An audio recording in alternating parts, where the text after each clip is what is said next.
And homes and buildings in danger, several homes destroyed already. The fire along the 405, shutting it down in one direction. Flames coming close to the famed Getty Center. Mount St. Mary's forced to evacuate. LeBron James among the famous names leaving their homes. And in the north tonight, nearly 200,000 now forced to flee. Our teams on the front lines tonight. Also tonight, we have new reporting inside the final moments, the takedown of the world's most wanted terrorist. The raid on the leader of ISIS, al-Baghdadi, the 8 helicopters carrying U.S. Special Forces. They then opened fire on that wall because the front door had traps. And what al-Baghdadi did as he ran into a one-way tunnel with children with no way to escape. And the president tonight with this new image of the dog that helped U.S. forces take down the leader of ISIS. The impeachment inquiry tonight, the breaking new headline involving the Democrats. Now the full vote set in the House. The vote on the impeachment, and the key witness who did not show up today. The former college student charged in her boyfriend's suicide. They went to Boston College. Prosecutors say there were 47,000 text messages from the girlfriend. They say telling him to go die, go kill yourself.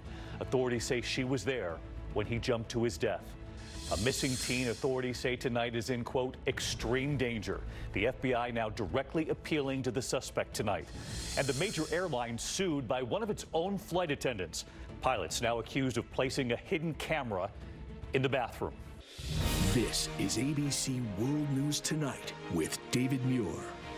Good evening, and it's great to have you with us to start another week here. And as Mondays go, this is a very busy one. First, California in a state of emergency tonight, both in the north and in the south. 200,000 people evacuating their homes, more than 2 million now without power. And in a well-known part of Los Angeles tonight, homes burning to the ground, thousands threatened, and famous names forced to flee.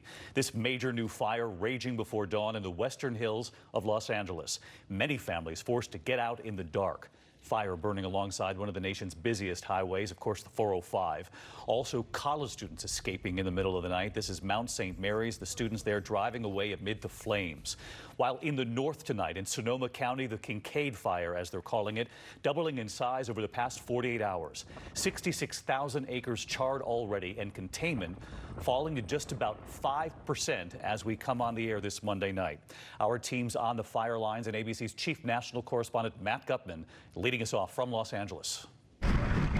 That brush fire ripping through West Los Angeles overnight, turbocharged by the seasonal Santa Ana winds gusting above 65 miles per hour. It's being called the Getty Fire because in those early morning hours, it threatened the Getty Center in Brentwood. I'm just beneath the Getty Center, one of the most famous museums in the world. There are helicopters in the air, fire crews pretty much everywhere. Burning some of the most expensive real estate in the country. You can see this fire behind me is completely consuming this home. In fact, this whole street is on fire. You can hear that crackling behind me. It is very intense here. The fire raced through the canyons here, filled with dry brush. You just said earlier that this is your worst fear coming true. No question. I mean, we're seeing this every single year. The fires get bigger. Up to 25,000 people ordered to evacuate in the middle of the night, including celebrities like Arnold Schwarzenegger and LeBron James and his family. Today, tweeting his best wishes to the first responders. Students from nearby Mount St. Mary's University racing out too. This is too close to our school. You have several hundred teenage kids that have no way of getting out. Some ferried to safety in ambulances, reuniting with their parents. Well, it was pretty scary. I mean, 2:30 in the morning, you don't expect a phone call from your daughter at school. By daybreak, squadrons of firefighting aircraft out in full force. Part of Interstate 405 shut down. There is nobody traveling south. This is one of the most traveled areas in our area, in the country, and to see nobody on this roadway is almost a shocking sight. In Northern California, the Kincaid fire, now more than 65,000 acres, the fire destroying nearly 100 structures. And so let's get to Matt Gutman reporting in from outside Los Angeles there. And Matt, you and I have both covered those wildfires in California. This, unfortunately, is the time of year, both in the north and in the south. But I can't remember there in the Los Angeles area these fires hitting this particular neighborhood in quite some time. No, it's been decades, David, and that's one of the reasons this burned so hot. cooking this house right down to the foundations. And take a look at that hill over there. It is denuded. That brush hadn't also burned in decades, and that created this supercharged fire like gasoline combined with the winds. Now, those winds have subsided some, but we're expecting the worst red flag winds of the season, David, coming up in just a couple days. All right, Matt Gutman leading us off tonight. Matt, thank you. And as you heard Matt mention there, the winds, it is all about the forecast. We know where Matt is in Los Angeles. Those winds are really supposed to pick up Tuesday night, tomorrow night, into Wednesday. So let's get right to meteorologist Rob Marciano, also live in California tonight. He's got the forecast for northern and southern California. Rob? Good evening, David. The smoke hanging in the air over the Bay Area as we set to recharge this wind setup over the next 24 hours. Already, we have high wind watches and extreme red flag warnings across much of the state. The winds are going to pick up already here in Northern California beginning tomorrow morning for a critical fire danger setup, and then tomorrow late across Southern California. Extremely critical there with winds gusting 50 to 80 miles an hour. Those dangerous conditions, David, expected to last through Thursday. We'll be watching that very closely. And Rob, while we have you tonight, there's also a new winter storm moving across the country, feeding into the Santa Ana winds. But where are they dealing with snow and plummeting temperatures tonight? Back into the Rockies again, David. And as you know, that cold air does feed these Santa Ana winds, and this is the coldest air of the season that's coming down the pipe. So winter storm warnings coming in. Already had 6 inches of snow in Denver. This one drops in again tomorrow into Wednesday. Could have another 6 to 12 inches in Denver and points east. And there's that cold air coming in, and that's going to last right in through the end of this week, invigorating those winds. All right, watching David? That as well, thinking about everyone in California tonight. Thank you, Rob. Now to that other major headline tonight. We have new reporting this evening on that daring U.S. raid in Syria that took down the world's most wanted terrorist, ISIS head Abu Bakr al-Baghdadi, the man responsible for a ruthless campaign of torture and beheadings, including Americans. Tonight, those new details about how they found him, how he died, and what those U.S. forces took away with them when they left. And there is also news tonight, another key figure dead.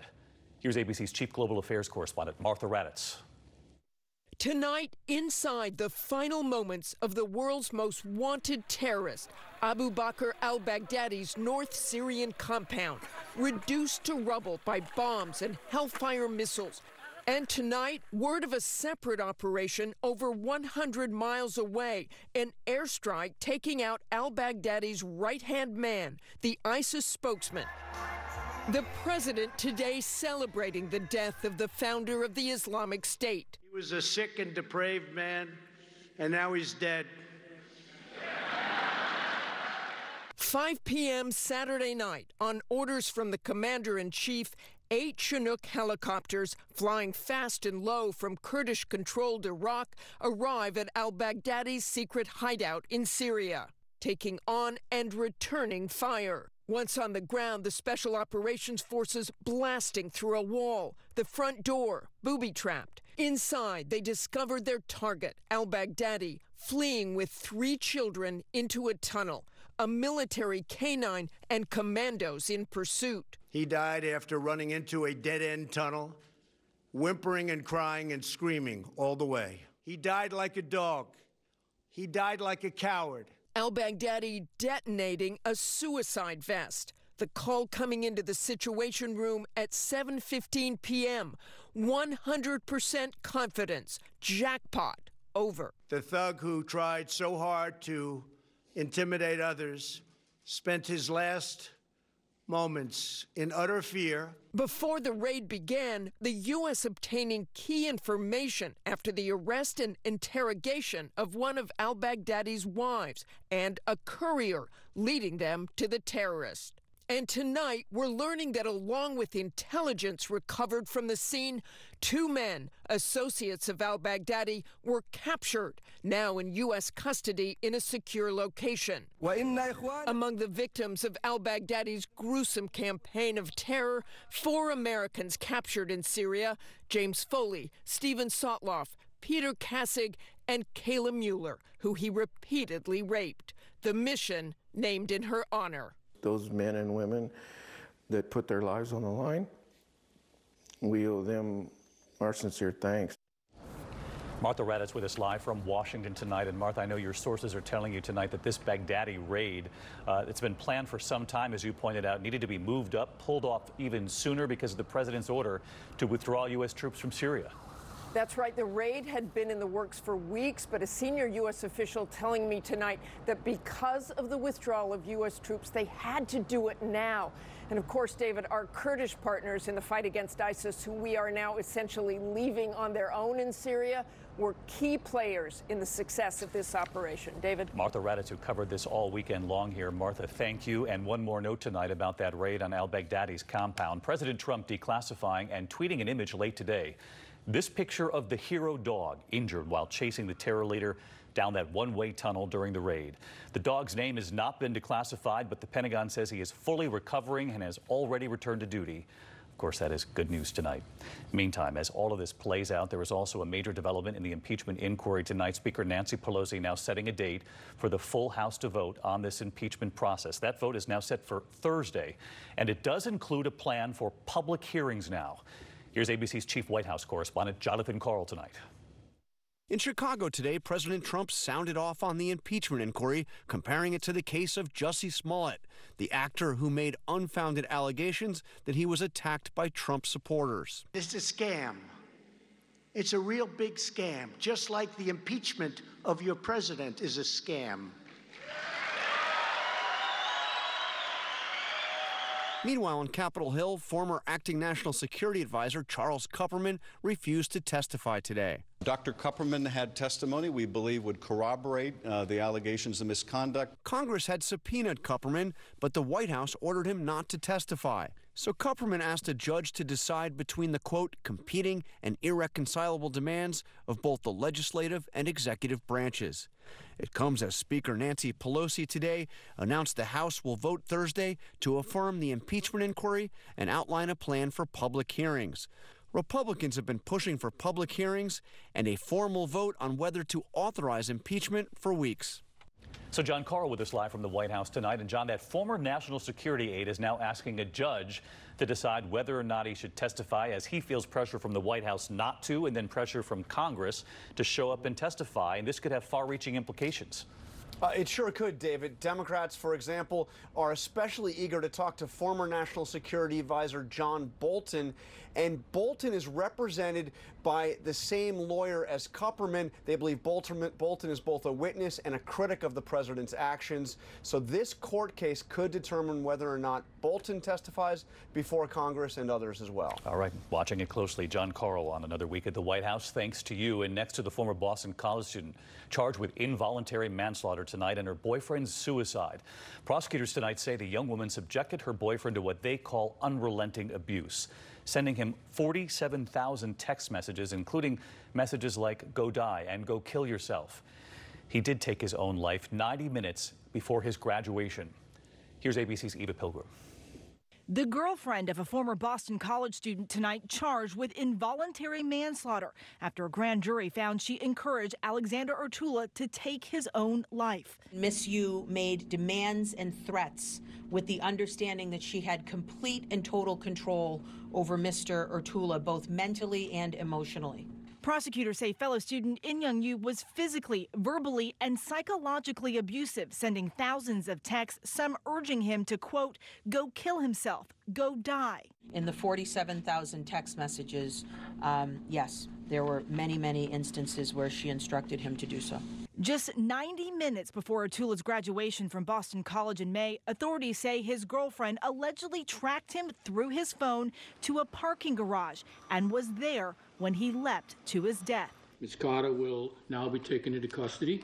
The allegations echoing the case against Michelle Carter, the young woman convicted of involuntary manslaughter after sending hundreds of texts urging her boyfriend to act on his suicidal thoughts. What complicates this case, David, is the young woman is back home in South Korea. Now, prosecutors are cautiously optimistic she will return, but if she doesn't, they say there are a number of ways to extradite her back. David? All right, Eva Pilgrim reporting tonight. Thank you. And new fears this evening for a missing 14-year-old girl from Virginia. Authorities say she is in extreme danger tonight, with a direct appeal now to the suspect. Here's ABC's Lindsay Davis. The desperate search for 14-year-old Isabel Hicks is now a nationwide Amber Alert. She's in the company of an individual that has been reported by his family to have some suicidal ideations, and he is in the possession of a 9mm handgun. Police say the 8th grader vanished from her Bumpus, Virginia home a week ago with 34-year-old Bruce Lynch and could be in extreme danger. Tonight, the FBI is urging Lynch to do the right thing. You know Isabel should be home safe with her family.